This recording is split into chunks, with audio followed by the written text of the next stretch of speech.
So this is a quick video about a VO2max workout, gone good, gone bad. You'll find out in a minute here. So this is a zoomed in portion of a VO2max workout. This athlete did 6 intervals of 4 minutes, so 6 by 4. The areas that we are going to highlight first are our power, these yellow lines right here. A little bit busy, but kind of stay with me here. On all of these intervals, you can see that we have a great start, a rock and roll start on a lot of these. Um, on most of these, however, and I'm going to highlight this last one over here. On most of these, hopefully you can see that the power does drop to a certain point, right? Um, this isn't the best, and a lot of times the athlete, this one in particular, will get great average power just because of this initial kick, this initial section. Hopefully you can see that these little squares here, they've gotten smaller as time has gone on. So this athlete started out at about the 2 minute mark, being able to hold the target power, maybe slightly above the target power, and then petered off. As the workout continued here, they were unable to maintain it longer and longer and longer, and they found themselves really battling back, which is great, which is awesome, shows great mental toughness there, but they were unable to maintain that power for the whole 4 minute duration on every single interval. So when this is happening in real time, if you see this happening to you, don't be afraid to switch things up. A lot of times athletes are really locked into what has happened on the plan, right? The plan has to be the plan and the plan has to happen. That's not always the case. Um, so what this athlete could have done is maybe shrink it down to 3 minutes, right? And maybe these intervals would have been more attainable to hit, like 30, 40 more seconds, really struggling, instead of a minute and 40 seconds. It's just, not always what it's going to be. The next thing is the core temperature sensor data out here. The core temperature sensor data is this pink line out here, a little bit tough to see out here, but you can really see some really good things out here. So after the incline, or excuse me, after each interval, there is an incline in our core temperature, right? Goes up, and it goes up. I'm going to give you a really good insight here in a second. So the first one, the first and second one, this one and this one, they both had cooling associated with that. Which is really good. It's what you want to see out here.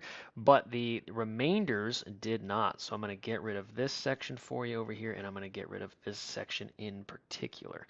You can see that they did get away with it after this third interval out here. They were able to kind of cool themselves off, maintain everything. But hopefully you can see here that the speed, this green line out here, dropped substantially more and for substantially longer than these other 2 intervals preceding it.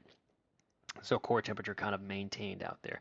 Hopefully you can see a little bit of a lag as well, but the big thing out here is this huge jump after interval number 4. Probably a reason why interval 5 didn't really work out, but you can see that cooling does play a huge part in your success out there, whether it's race day or intervals or just regular training sessions out there. And that's kind of the bread and the butter of this. Now switching over to this chart, you can see that the intervals are in red out here, a little bit easier to see. You can see very clearly, and we're going to make this in green for you guys, that this is the areas that we were talking about initially, right?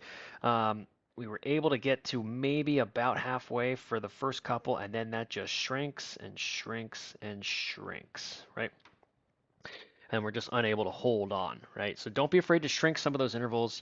Whether you are doing 4 minutes and then you shrink down to 3 minutes, it's not going to have a huge effect on your workout. You're not going to get a totally different stimulus out there. If you're training VO2, train the VO2.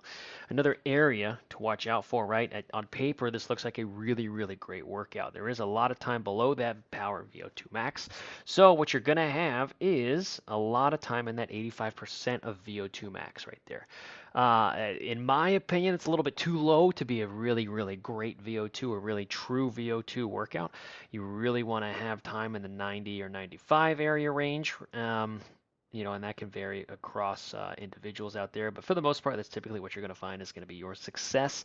And 9 minutes in that area is just too low for an effective VO2 workout. So if this athlete switched to those 3 minutes and was able to knock out those 3 minutes, let's say they did 3 or 4 more intervals after the halfway point, they would probably have gotten more time in that area. Thus, more VO2 stimulus there. So just because the plan is the plan doesn't mean you have to hold to the plan every single time.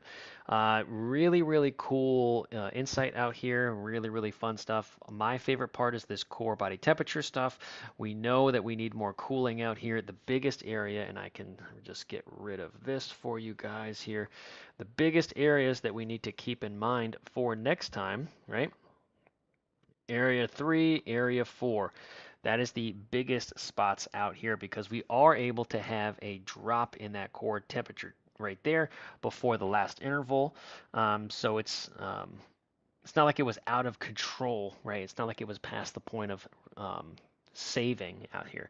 So if we can really, really hone in on some of those cooling strategies in these two other areas right here and here, chances are that this second to last interval is going to go a lot better out here.